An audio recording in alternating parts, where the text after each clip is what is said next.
Hello student, welcome back to my channel Samrat academy. Student, आज की video में हम बात करने वाले हैं क्लास 10th मैथ के वेरी मोस्ट इंपोर्टेंट क्वेश्चन जो कि आपको 2023 बोर्ड एग्जाम में देखने को मिलेगा।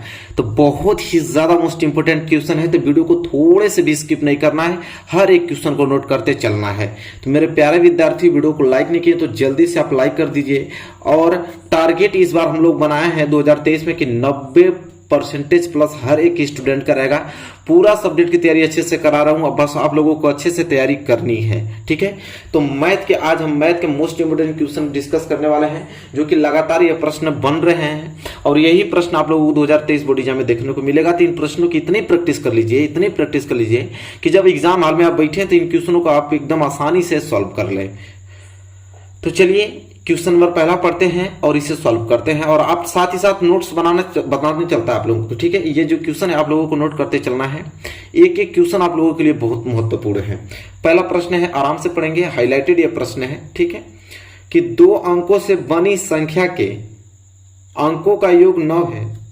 यदि संख्या के अंक उलट दिए जाएं तो बनने वाली संख्या मूल संख्या से 45 अधिक होगी। संख्या ज्ञात कीजिए। तो बहुत ही ज्यादा सिंपल एक क्वेश्चन है, ठीक है, बस आप लोगों की प्रैक्टिस करनी है इन क्वेश्चनों की।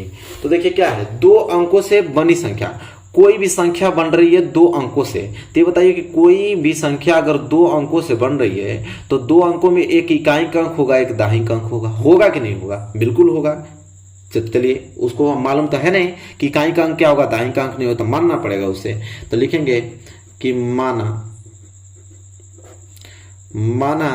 दाहिक अंक, माना दाहिक का अंक।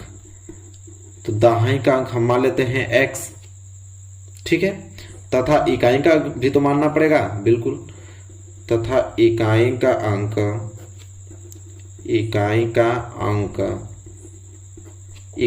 अंक मानेंगे हम क्या, y मानेंगे, ठीक है। अब 2 अंक तो हमको मालूम चल गया कि इकाई का अंक y है भाई, दाहिक का अंक x है। अब इन दोनों अंकों से हम क्या बनाएंगे, संख्या बनाएंगे। तो लिखेंगे 2 अंकों की संख्या, 2 अंकों की संख्या। अब इन दोनों अंकों से हम क्या बनाने वाले हैं, संख्या बनाने वाले हैं। तो बहुत आसान होता है कि 2 अंकों की संख्या आप कैसे बनाएंगे। अगर 2 अंक है उससे आपको संख्या बनानी है तो इकाई में 1 का गुणा करते हैं और दाई में 10 का गुणा करके जोड़ देते हैं, संख्या बन जाती है। तो दाई हमारे पास x है, तो दाई में मैं किसका गुणा करूंगा, 10 का करूंगा। और इकाई हमारे पास आपका y है, तो इसमें कितना गुणा करूंगा, 1 का गुणा करूंगा। फिर इन दोनों को क्या करूंगा, जोड़ दूंगा, संख्या बन गई भाई। 10 में 1 को गुणा करेंगे तो क्या हो जाएगा आपका 10x, और प्लस y में 1 को गुणा करेंगे तो क्या बन जाएगा y।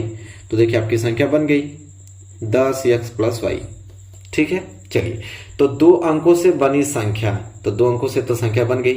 फिर क्या, उनके अंकों का योग 9 है, उनके अंकों का योग 9 है। तो अंक हमारे पास x और y थे, इनका योग जो कितना है, 9 है। तो x प्लस y बराबर क्या हो जाएगा, 9। ये तो समीकरण नंबर क्या हो गया, 1 बन गया यही तुरंत। फिर कह रहा है कि यदि संख्या के अंक उलट दिए जाए, ये संख्या के जो हम x और y माने थे इसको उलट देना है। उलटने का मतलब अब इसको हमें y मानना पड़ेगा और इसको हमें क्या मानना पड़ेगा, x मानना पड़ेगा, ठीक है। उलट दिए। अब कह रहा है कि उलटने पर जो संख्या बनेगी वह इस संख्या मूल संख्या से 45 अधिक होगी, ठीक है। तो चलिए पहले अब यहाँ पे अंक को पलट दिए हैं हम, तो उसे प्राप्त संख्या बना लेते हैं। तो लिखेंगे अंक बदलने पर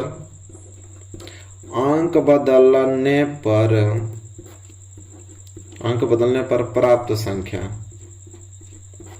अंक बदलने पर प्राप्त संख्या। तो अंक तो बदल गया है, दाएं का अंक y हो गया है, इकाई का अंक x हो गया है। तो दाएं में हम कितना गुणा करते हैं, 10 का, तो हो जाएगा 10 गुणे y, और इकाई में कितना गुणा करते हैं, 1 का, तो हो जाएगा x गुणे 1।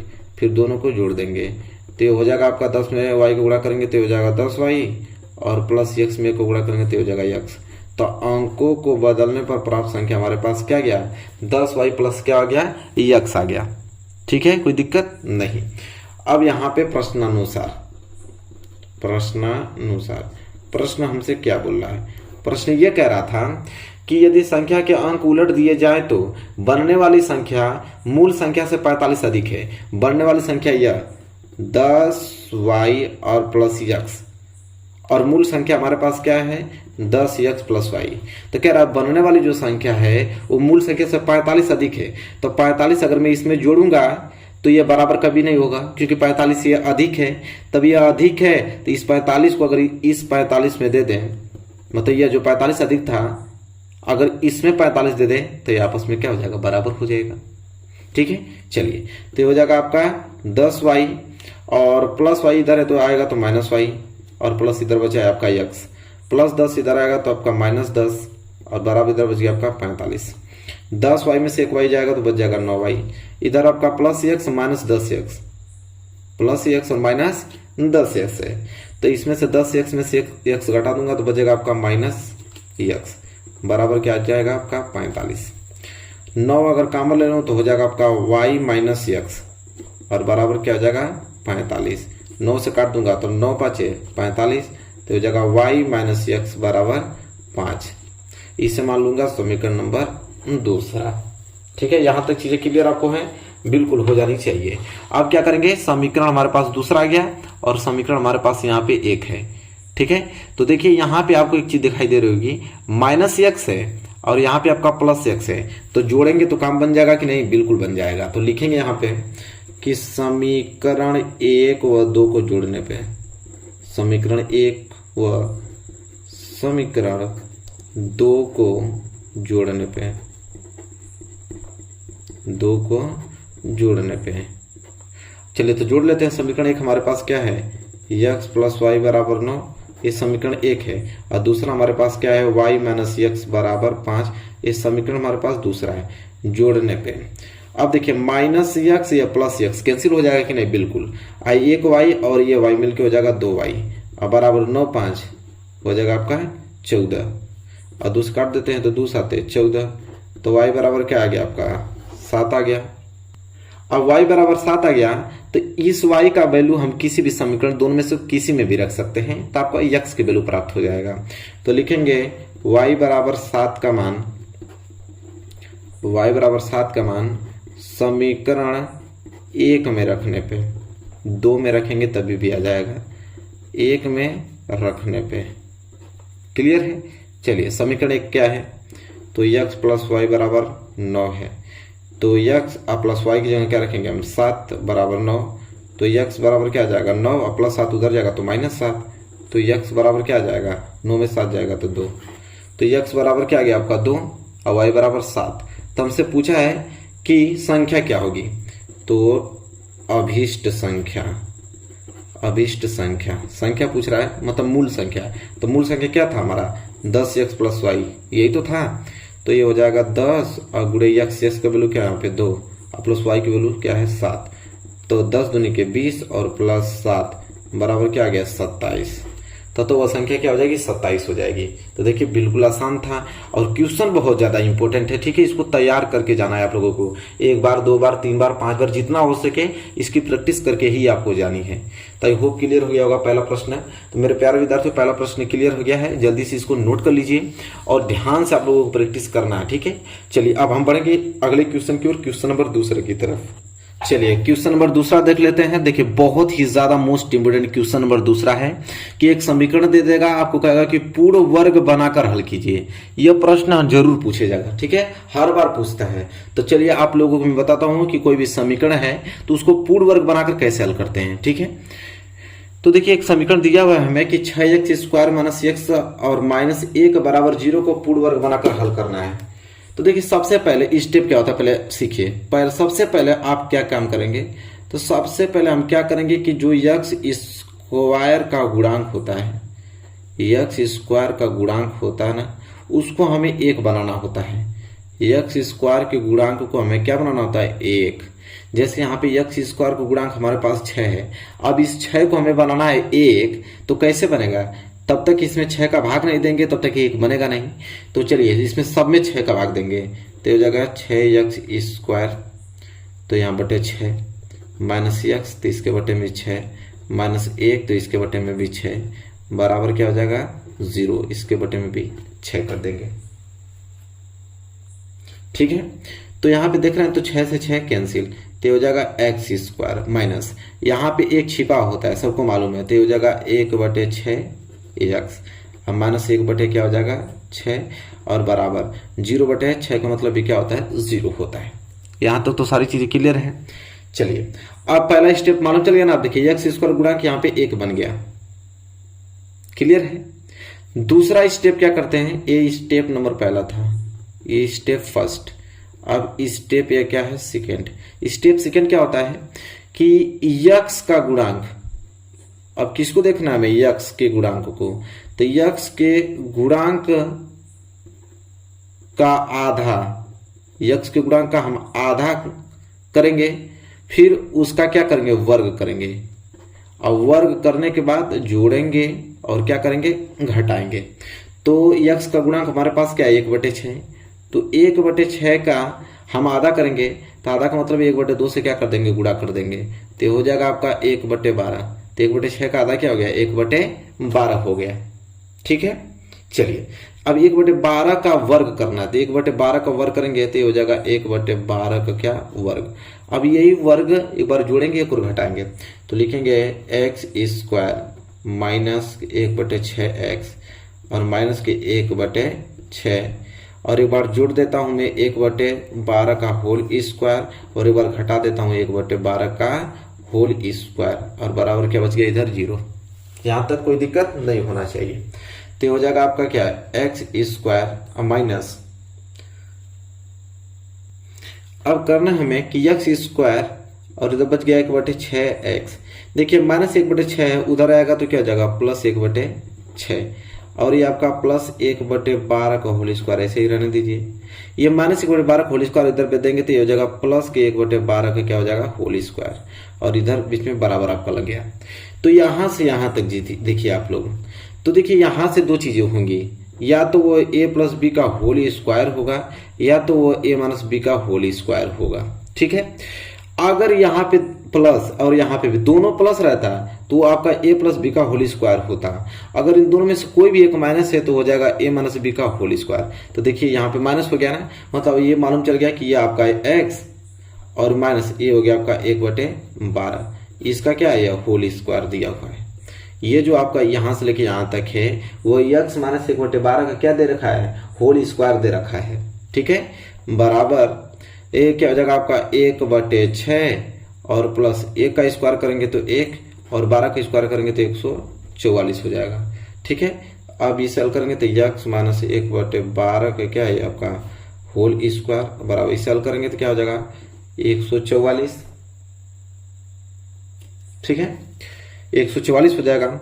अब ये 6 में भाग देंगे कितना बच जाएगा 6 दूनी के 12, 6 चौको 24, 24 बार जाएगा तो ये हो जाएगा 24 और प्लस 144 का भाग 144 में देंगे तो 1 बार जाएगा, 1 को गुणा 1 में करेंगे तो 1 आएगा, ठीक है। तो ये हो जाएगा आपका x माइनस 1/12 का होल स्क्वायर बराबर 24 1 25 बटे क्या हो जाएगा 144। अब देखिए यह वर्ग है, इसको इधर भी देंगे तो वर्गमूल में चला जाएगा, तो हो जाएगा x माइनस 1/12 बराबर यह वर्ग है, इसको भी इधर भी देंगे तो हो जाएगा वर्गमूल में 25/144, ठीक है। तो हो जाएगा आपका x माइनस 1/12 बराबर 25 का वर्गमूल 5 और 12 का 144 का वर्गमूल का होता है 12, ठीक है। अब हो जाएगा x बराबर 5/12 और माइनस 1/12 उधर जाएगा तो प्लस 1 क्या हो जाएगा 12। तो x बराबर अगर हर आपका बराबर है तो अंश को जोड़ देते हैं, बीच में अगर प्लस है तो 5 1 6 क्या हो जाएगा 12, 6 कम 6 6 दूनी 12 तो हो जाएगा 1/2। तो x बराबर यहाँ पे आपको निकल गया क्या x बराबर 1 क्या निकल गया 2 निकल गया, ठीक है। यहाँ तक क्लियर हो गया। हाँ एक चीज और बता देता हूँ मैं, जो वर्गमूल निकलता है तो वर्गमूल हमेशा किस में निकलता है प्लस और माइनस में निकलता है, सबको मालूम है वर्गमूल किस में निकलता है प्लस माइनस में।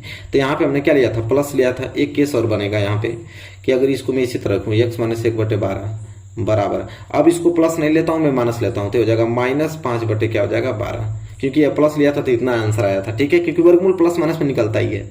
तो यह क्या हो जाएगा अगर मैं इसको बात करूँ तो x बराबर -5/12 और -1/12 उधर जाएगा तो प्लस 1 क्या हो जाएगा 12 हो जाएगा।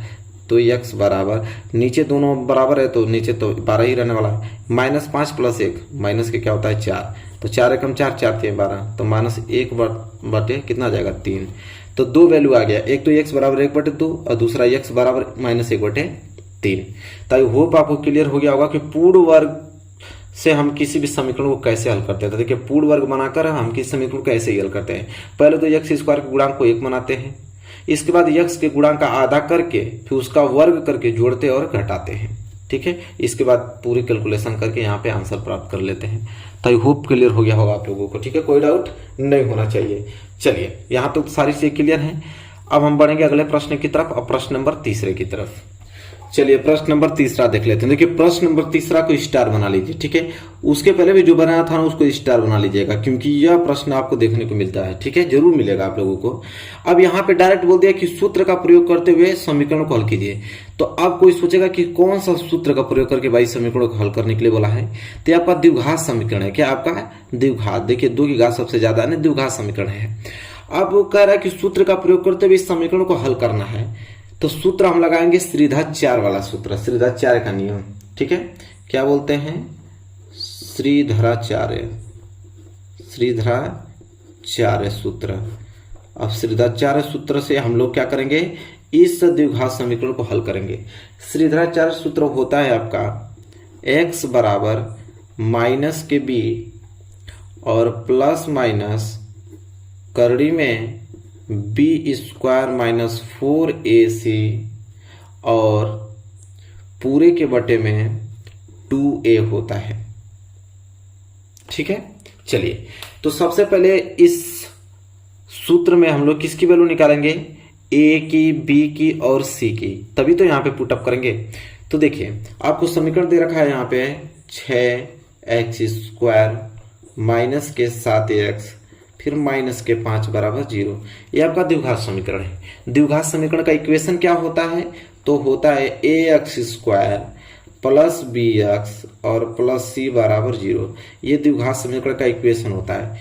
अब इससे हम क्या करेंगे, तुलना करने पे, क्या करने पे, तुलना करने पे। अब तुलना करके abc का वैल्यू प्राप्त कर लेंगे। तुलना करेंगे तो x स्क्वायर से x स्क्वायर क्या हो जाएगा, कैंसिल। तो a बराबर आपको प्राप्त होगा 6 और x से x कैंसिल, तो b बराबर प्राप्त होगा माइनस के 7 और c बराबर तो आपको दिख ही रहा है माइनस के 5। तो यहां से एबीसी का वैल्यू हो गया। अब ये वैल्यू इस सूत्र में पुटअप कर देना है। तो हो जाएगा आपका x बराबर माइनस b का वैल्यू यहाँ पे है माइनस के 7, तो हो जाएगा माइनस के 7। यह माइनस तो फार्मूले में ही है। ठीक है, फिर प्लस माइनस करड़ी में b स्क्वायर, b हमारे पास क्या है माइनस के 7, तो माइनस के 7 का क्या हो जाएगा होल स्क्वायर, बीच में आपको माइनस दे रखा है तो माइनस 4 इंटू a का वैल्यू हमारे पास 6 इंटू c का वैल्यू हमारे पास माइनस के 5 और पूरे के पूरे बटे में हो जाएगा 2 इंटू a हमारे पास क्या है 6। ठीक है, यहां तो चीजें क्लियर है। चलिए इसके बाद करना क्या हमें, x बराबर माइनस माइनस प्लस, तो हो जाएगा 7 प्लस माइनस, माइनस 7 का स्क्वायर क्या होता है 49 और माइनस माइनस प्लस क्या हो जाएगा 6 5 30 और 30 चौको 120 और बटे में 6 दूनी के 12।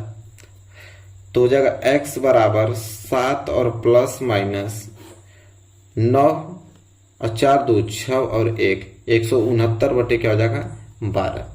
तो हो जाएगा x बराबर 7 और प्लस माइनस 169 का वर्गमूल क्या होता है 13 और बटे में क्या हो जाएगा 12।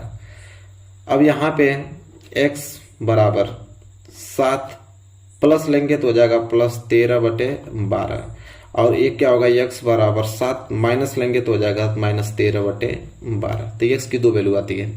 तो x बराबर क्या हो जाएगा 13 7 20 बटे क्या हो जाएगा 12 और ये हो जाएगा x बराबर माइनस 7 5 12 माइनस 6 बटे क्या हो जाएगा 12, क्योंकि 13 में से 7 जाएगा तो माइनस 6 तो बचेगा, कटा देते हैं। तो 4 5 20 और 4 3 12, 6 कम 6 और 6 दूनी के 12। तो x बराबर आ गया 5 बटे के 3 और आ गया x बराबर 1 बटे के 2, मतलब माइनस 1 बटे 2, यहाँ से लिख देता हूँ माइनस 1 बटे 2। ये आ गया 5 बटे 3। इसको हल करना चाहेंगे तो क्या हो जाएगा 1 सही 2 बटे 3, 3 एकम 3 2 5। ठीक है, इतना छोड़ देंगे तभी भी आ जाएगा। तो ये हो गया आपका आंसर। तो समझ में आया ना आप लोगों को कि सूत्र सूत्र से हम किसी भी द्विघात समीकरण को कैसे हल करते हैं तो सीधा 4 का सूत्र लगाते हैं और एबीसी का वैल्यू निकाल के उसमें पुटअप कर देते हैं और आसानी से आपको आंसर देखने को मिल जाता है। ठीक है, तो आई होप आपको क्वेश्चन नंबर 3 क्लियर हो गया होगा, कोई भी डाउट आपको नहीं होगा। ठीक है, चलिए क्वेश्चन नंबर 4 की तरफ बढ़ चलते हैं। चलिए देखिए क्वेश्चन नंबर 4 बहुत ही ज्यादा इंपॉर्टेंट क्वेश्चन नंबर 4। ठीक है, आप लोगों को जरूर से देगा, 2 आपको बिंदु दे देगा, उसकी बीच की दूरी पूछेगा, जरूर से पूछता है। ठीक है, बीच की दूरी, 2 बिंदु के बीच की दूरी आप लोगों को ज्ञात करने के लिए देगा। यहाँ पे निर्देशांक दे रखा है, कह रहा है कि बिंदु 5,0 और -12,0 के बीच की दूरी है। तो सबसे पहले आप लोगों को दूरी सूत्र मालूम होना चाहिए। तो दूरी सूत्र होता है D बराबर करणी में x1 माइनस x2 का होल स्क्वायर और प्लस y1 माइनस y2 का क्या होता है, होल स्क्वायर। ये आपका दूरी सूत्र होता है। ठीक है, इसको आपको याद करना है। ठीक है, याद नहीं रहेगा तब तक ये क्वेश्चन सॉल्व नहीं कर पाएंगे। ठीक है, बिंदु आपको दिया है एक 5,0 और एक ये बिंदु है और दूसरा बिंदु ये यहाँ है जिसका निर्देशांक है 12,0। अब इनके बीच की दूरी पूछा है, D बराबर क्वेश्चन मार्क।